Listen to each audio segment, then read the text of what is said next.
નમસ્તે વિદ્યાર્થી મિત્રો, આજના વિડિયોમાં આપણે ધોરણ 6 વિષય ગણિત પ્રકરણ 5 પાયાના આકારોની સમજૂતી એનો તમારે ગણિતની પાઠ્યપુસ્તકનો સ્વાધ્યાય 5.1 એનો પ્રશ્ન 3 અને 4 આ બે પ્રશ્નોની સૂચના પ્રમાણે આપણે દાખલો ગણીશું।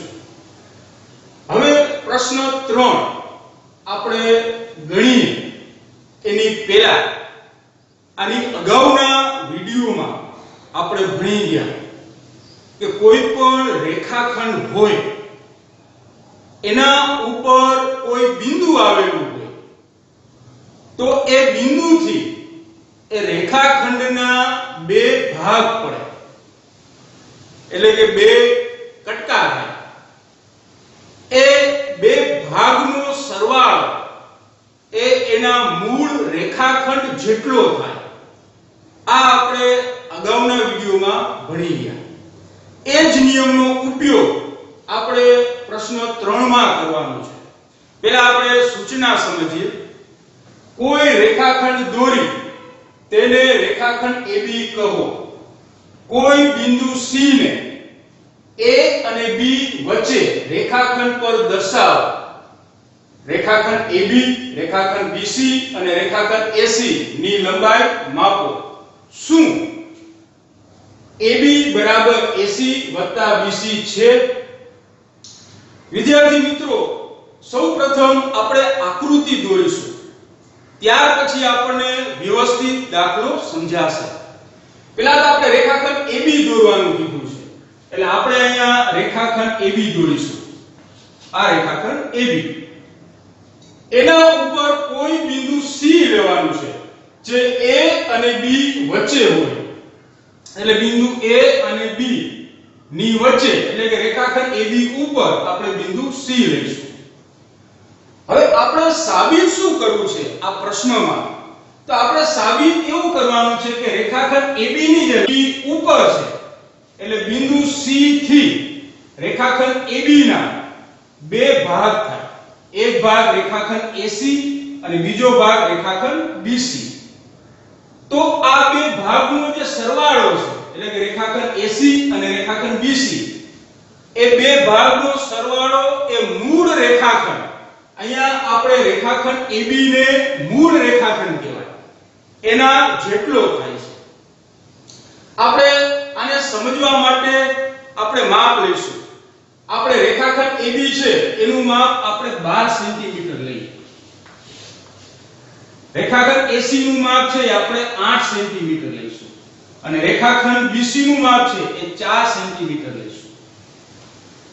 હવે આપણે દાખલો ગણીએ એટલે શરૂઆતમાં આપણે લખવું પડે કે આપણે 12 સેન્ટીમીટર લંબાઈનો રેખાખંડ AB દોરેલો છે અને રેખાખંડ AB ઉપર બિંદુ C આપણે લીધેલું છે અને આપણે રેખાખંડ AB 12 સેન્ટીમીટર, રેખાખંડ AC 8 સેન્ટીમીટર અને રેખાખંડ BC તે 4 સેન્ટીમીટરના લીધેલા છે। તો આપણે સાબિત એ કરવાનું છે કે રેખાખંડ AB, એટલે કે જે મૂળ રેખાખંડ છે એની લંબાઈ એ રેખાખંડ AC અને રેખાખંડ BC ના સરવાળા જેટલી હોય। એના માટે આપણે હમણાં જ ભણી ગયા કે રેખાખંડ AB ઉપર બિંદુ C આવેલું છે, એટલે બિંદુ C ના કારણે રેખાખંડ AB ના બે ભાગ થાય છે અને આ બે ભાગનો સરવાળો એ મૂળ રેખાખંડ, એટલે કે રેખાખંડ AB જેટલો થશે। આપણે અહીંયા સાબિત કરીએ, એટલે આપણે AB બરાબર AC વત્તા BC થાય છે કે નહીં એ આપણે સમજીશું। એટલે કે આ બે ભાગનો સરવાળો એ મૂળ રેખાખંડ AB જેટલો થવો જોઈએ। AC ની લંબાઈ આપણે આપેલી છે 8 સેન્ટીમીટર, 8 સેન્ટીમીટર અને રેખાખંડ BC ની લંબાઈ જે છે એ છે 4 સેન્ટીમીટર। હવે આ બેનો સરવાળો થશે 12 સેન્ટીમીટર, એટલે રેખાખંડ AB ની લંબાઈ આપણે મળી ગઈ 12 સેન્ટીમીટર થઈ, જે આપણે આપેલી છે AB બરાબર 12 સેન્ટીમીટર આપેલા છે। AB બરાબર 12 સેન્ટીમીટર આપેલા છે.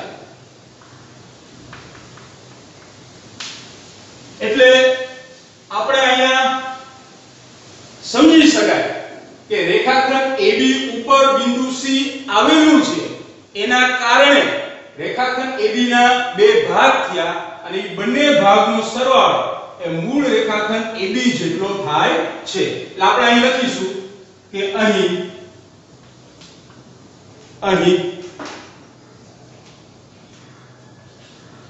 બિંદુ C તે રેખાખંડ AB પર આવેલું છે.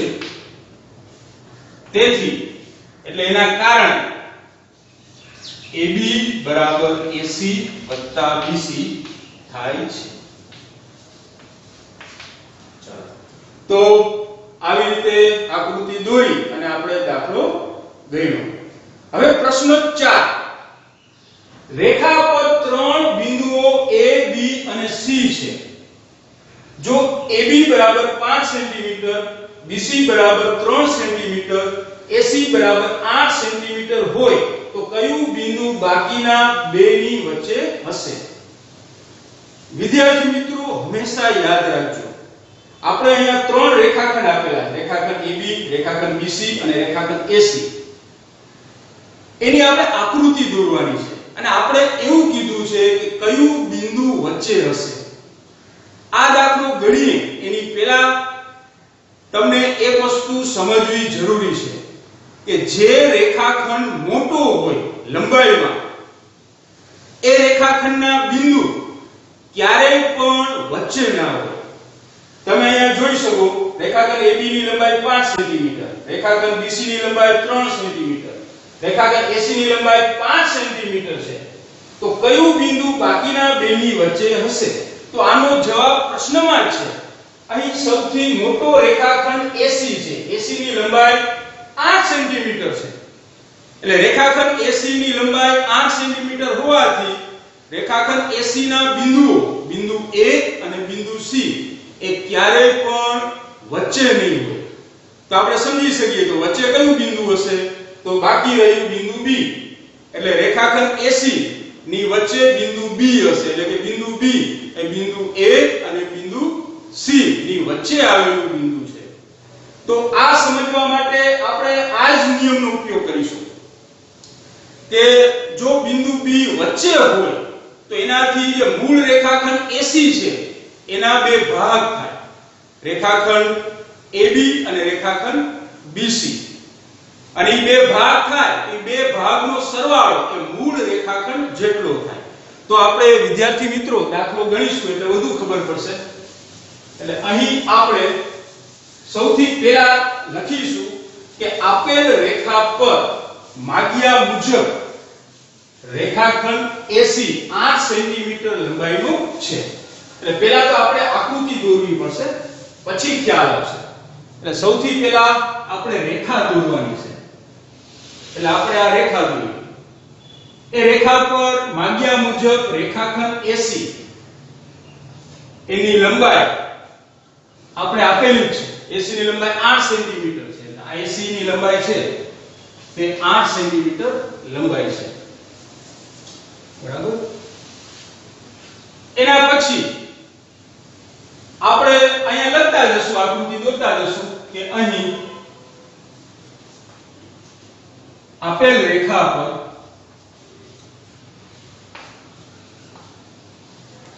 માગ્યા મુજબ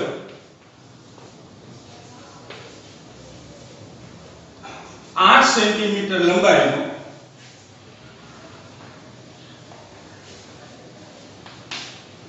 રેખાખંડ AC છે. હવે રેખાખંડ AC ઉપર B બિંદુ આપણે એવું લેવાનું છે કે જેથી એની લંબાઈ એ 5 સેન્ટીમીટર થાય. એટલે અહીંયા બિંદુ B આપણે એવું લઈશું કે જેથી આ જે લંબાઈ છે એ 5 સેન્ટીમીટર થાય. તો બાકીના BC ની લંબાઈ આપણે મળી જશે.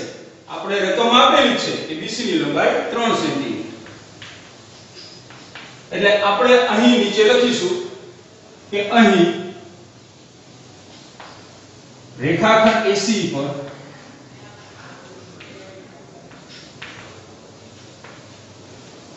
બિંદુ B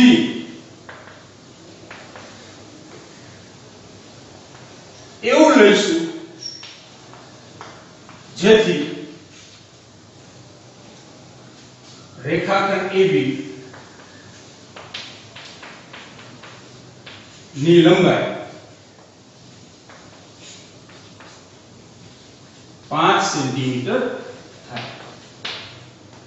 હવે વિદ્યાર્થી મિત્રો BC નું માપ આપણે મળી જાય. કઈ રીતે?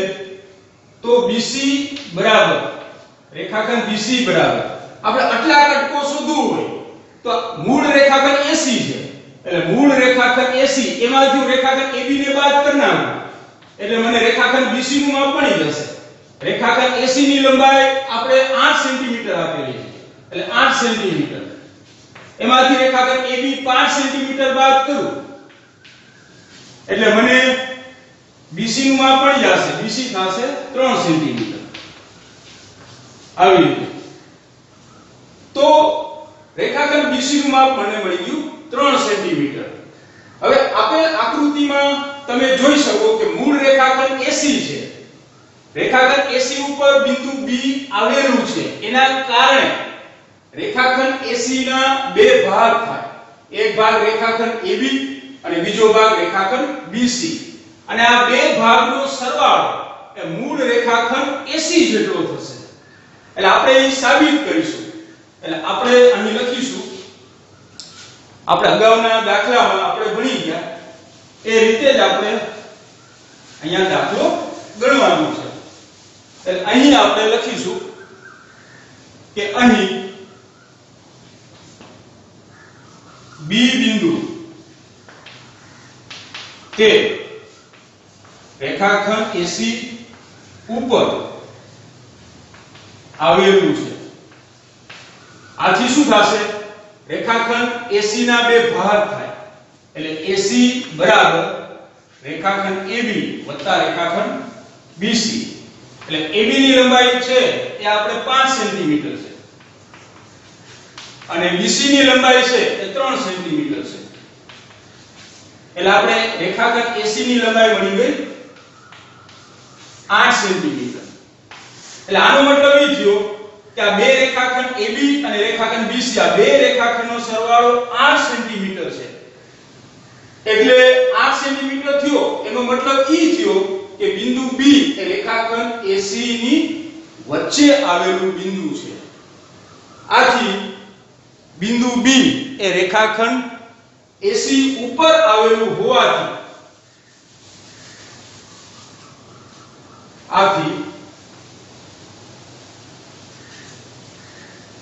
અહીંયા આપણે લખી શકીએ કે AC બરાબર BC વત્તા AB થવાથી બિંદુ B તે બાકીના બે બિંદુઓ બિંદુ B તે બાકીના બે બિંદુઓ A અને C વચ્ચે આવેલ છે.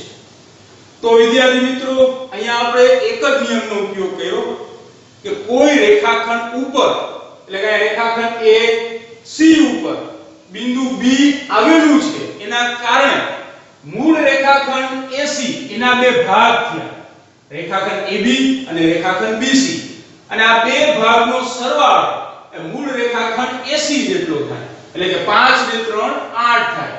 એટલે આના ઉપરથી કહી શકીએ કે બિંદુ B છે એ રેખાખંડ AC ની વચ્ચે આવેલું બિંદુ છે. અને બીજી રીતે આપણે સમજી શકીએ કે જે રેખાખંડ સૌથી મોટો હોય એના બિંદુઓ હોય એ ક્યારે પણ રેખાખંડની વચ્ચે આવેલા હોય નહીં.